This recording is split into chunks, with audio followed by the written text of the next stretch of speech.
Hola board gamers. Oke, langsung aja kita masuk ke Sushigo. Sebelumnya aku ubah dulu nih orientasi menu-menunya biar gampang dilihat.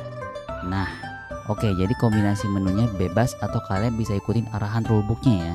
Di sini aku pilih appetizer tofu, eel, dan sashimi. Untuk dessertnya aku pilih es krim matcha. Untuk rollsnya aku pilih yang maki, dan spesialnya aku pilih wasabi dan teh. Oke, jadi untuk 3 pemain, kartu hidangan yang didapat oleh setiap pemain adalah 10 dan 5 kartu dessert di awal. Jadi maksudnya kita akan kocok kartu hidangan dari semua menu yang tersedia di player boardnya plus kartu nigirinya juga. Jangan lupa tambahin 5 kartu dessert di ronde 1, di ronde 2 kita tambah 3, dan di ronde terakhir kita tambah 2 dessertnya. Kita mulai bagikan 10 kartu hidangan ke 3 pemain. Sisa kartu yang gak kepake kita singkirin dulu. Masing-masing pemain ambil 10 kartu hidangan yang sudah disediakan. Kita mulai untuk bisa makan di Sushigo. Jadi Sushigo ini gameplaynya adalah kita pilih satu kartu hidangan di tangan kita. Contoh di sini, aku akan milih es krim. Setelah milih, tutup kartunya dulu di depan setiap pemain. Pemain yang lain juga ikut memilih kartu yang mereka mau. Jika sudah selesai memilih, semuanya bareng-bareng tunjukin kartu yang mereka pilih. Kartu hidangan yang mereka pilih jadi public information. Nah, step terakhirnya adalah sisa kartu hidangan yang ada di tangan setiap pemain harus dioper ke pemain sebelah kirinya. Jadi kartu hidangan awal kita akan berputar terus sampai kartunya habis.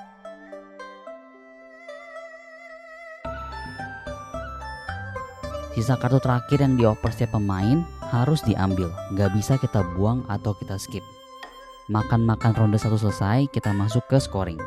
Kita anggap yang sebelah kiri ini pemain kuning, yang tengah pemain merah, dan kanan pemain hijau. Oke, jadi di sini aku ada misahin maki karena cuman hidangan ini aja yang scoringnya harus di-compare dulu dengan pemain lain.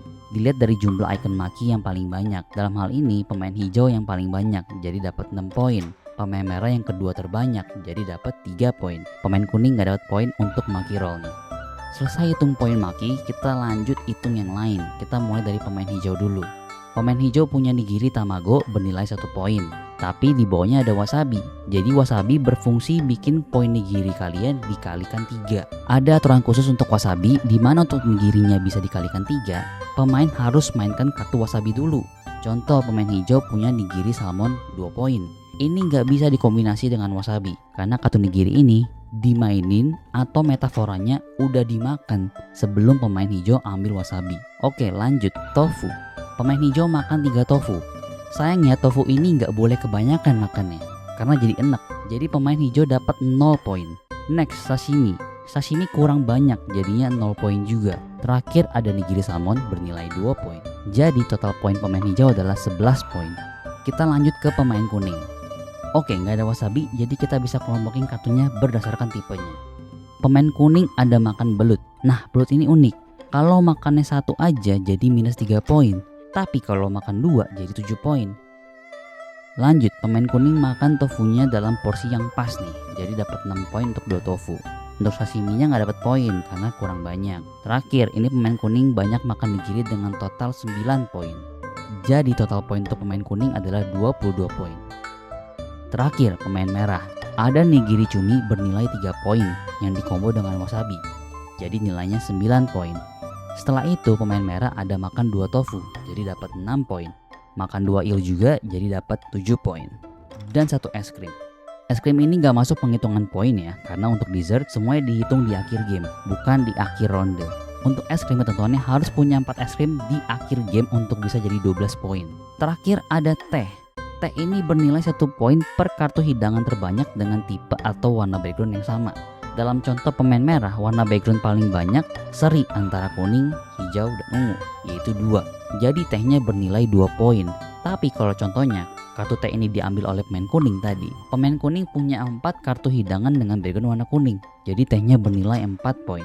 Oke, persiapan ronde 2. Semua kartu hidangan dari setiap pemain di ronde 1, kita kumpulin dan gabung dengan sisa kartu hidangan yang tadi kita pinggirin. Terus jangan lupa tambah 3 kartu dessert di ronde 2 sebelum mengocok kartunya. Catatan, kartu dessert yang udah diambil di ronde 1 dan 2 gak dibalikin ke tumpukan kartu. Oke, kita umpamakan ini udah ronde terakhir dan posisi poin setiap pemain seperti ini. Jadi pemain kuning dan hijau punya 2 kartu es krim dan pemain merah punya 4 es krim.